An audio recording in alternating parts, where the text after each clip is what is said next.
And I don't think that we are, as a group, being taken care of ourselves. And even in this area, we do have a lot of institutions that are health-based, and we have a sign that says it's, Health Month and everything.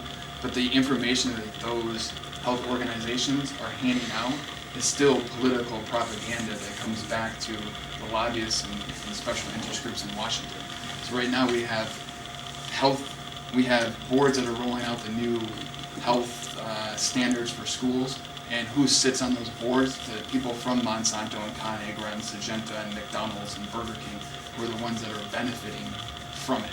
And we even have health organizations like our hospitals who are serving McDonald's in our hospitals, and nobody seems to notice, nobody seems to care, and nobody stands up and says this is an issue and we need to address it.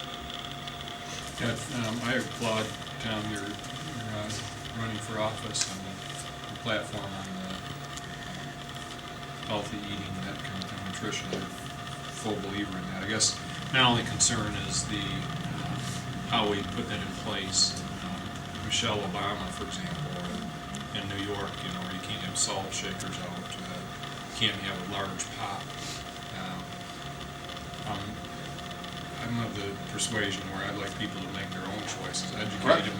And unfortunately, we've got low information voters, we've got low information living people too, that they'd rather have a bag of chips than an apple, And I don't want to necessarily be the one to say, hey, give me that bag of chips, you're not eating that. So that's the only thing that I, But we're not preventing people, we're giving them the freedom for the first time to decide that if they go to the lunch line, there is a bag of chips, and there is a bag of healthy Nope, I agree with you. celery sticks.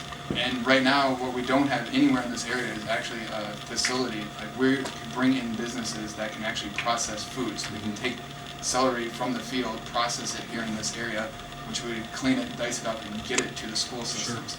So right now we have a system where the farmer is afraid to grow a real crop because they don't know if they're going to have a buyer. And the school's afraid to say, okay, I want to buy celery because they don't know if the crop's going to be there. And I went to, probably a month ago, I went to a Cultivate Michigan initiative in Lansing where they're trying to get 20% of the foods that are in our schools by 2020 to come from local vendors and be local foods. So the question is, where are they going to find those foods at this point? Because right now, every single day, we have more of this just soybean and corn being planted. And the soybean and corn that's planted here is unedible for human consumption. I think Michigan, the agriculture definitely is maybe a way out of the hole.